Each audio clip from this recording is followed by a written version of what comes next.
5월 24일 월요일 아이쿠 큐티즘 본문 말씀은 창세기 24장 54절에서 67절의 말씀입니다.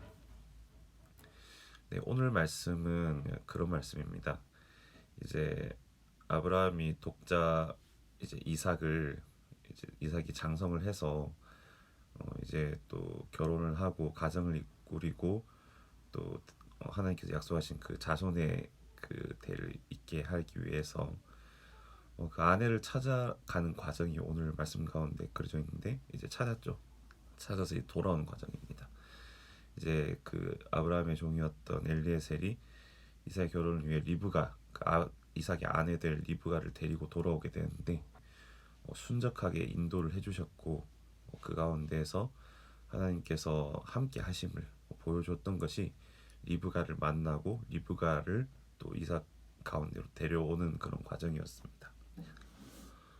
그리고 오늘 말씀을 우리가 한번 볼 때 리브가의 입장과 이삭의 입장에서 그렇다면 이 하나님의 과정 가운데 바르게 순종하면서 따라오는 삶이 어떤 삶인지 짧게 한번 나눠보려고 합니다. 먼저 이제 리브가의 입장에서 한번 보려고 해요. 리브가의 입장에서 하나님의 이끄심 가운데 순종하면서 따라오는 삶은 어떤 삶인지 한번 봤습니다. 리브가의 삶을 통해서 봤던 모습은 이제 단호한 결단과 믿음의 용기를 낼 수 있는 그런 삶의 모습이었습니다. 리브가가 이제 엘리에셀을 따라서 이삭에게로 가기로 결단을 내렸을 때 이제 마지막으로 이제 가족들이 또 한 번 더 조금 더 있으면 안 되냐 이렇게 말하는 장면이 오늘 말씀 가운데 드러나요. 여러분 55절에 보면은 여기 좀 더 머물러라 이렇게 부탁을 하면서 리브가가 이제 떠나는 걸 굉장히 아쉬워하는 장면을 오늘 말씀을 통해 볼 수 있습니다.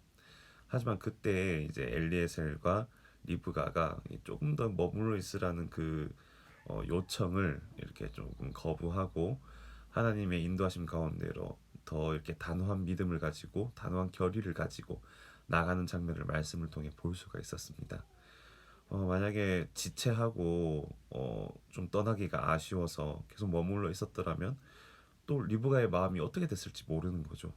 정말 어떻게 보면은 그 가정을 떠난다는 그 이삭에게 결혼하러 간다는 거는 그 지방을 떠나서 가족을 떠난다는 것이었는데 그 또 어려운 결단을 더 머물러 있고자 생각했다면은 정말로 떠나기가 쉽지 않았을 것 같아요. 마음이 계속 미련이 생길 것이고 아쉬움이 생길 것이고 그것에 붙잡혀서 하나님께서 인도하시는 길 가운데로 나아가는 것이 좀 더 지체되었을 것 같은데 그 상황 가운데에서 엘리에셀과 리브가는 더 빠른 걸음으로 하나님께 결단을 가지고 나아가게 되는 모습을 오늘 말씀을 통해서 좀 볼 수가 있었습니다.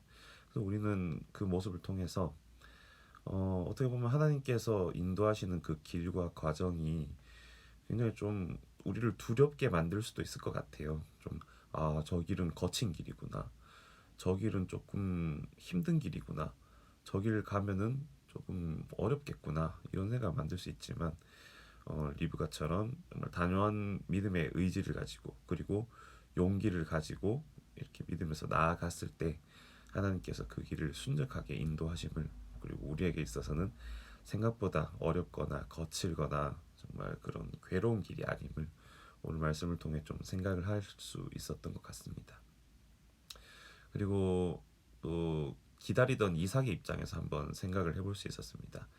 이삭 같은 경우에는 이제 어땠을까요? 엘리에셀이 떠나고 나서 이삭은 굉장히 엘리에셀의 소식을 접할 수 없었잖아요.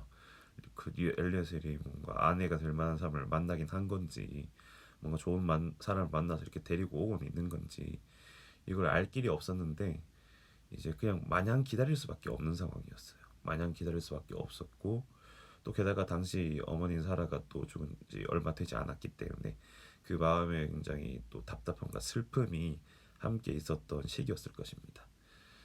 굉장히 심란한 시기였을 텐데 그러면 이삭은 이 답답하고 마냥 기다릴 수밖에 없고 또 슬픔에 빠졌던 이 시기를 어떻게 이겨내고 있었을까?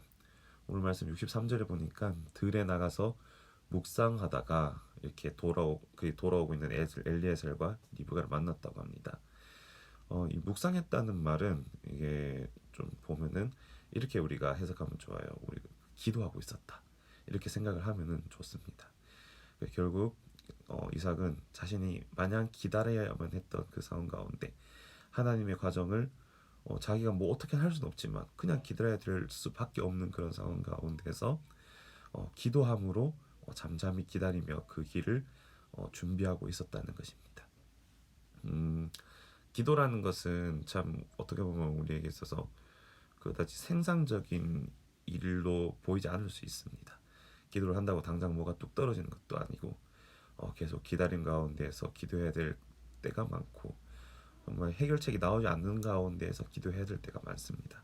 하지만 성경은 정말 곳곳에서 하나님께서 정말 이 비생산적이어 보이는 기도를 통해서만 하나님의 역사심이 계속 이루어짐을 보여주고 계심을 우리가 볼 수 있습니다. 우린 기도함을 통해서 하나님을 의지하는 법을 배워야 하고 우리가 정말 활로가 없어 보이는 가운데에서도 오직 그 비생산적이어 보이는 기도만이 활로가 될 수 있음을 우리가 또 확인을 할 수 있는 것입니다. 네, 이렇게 오늘 말씀을 통해서 리브가와 이삭의 입장에서 하나님의 인도하심에 순종하는 모습이 어떤 모습인지 한번 살펴봤습니다. 오늘 이른 아침 함께 해주신 여러분 감사하고 또 오늘 들은 말씀을 통해서 하나님께서 인도하시는 여러분의 삶을 발견하고 정말 순종하고 믿음을 따라 나아갈 수 있는 하루가 되길 간절히 바라겠습니다. 네, 오늘 아이코 여기까지입니다. 수고하셨습니다.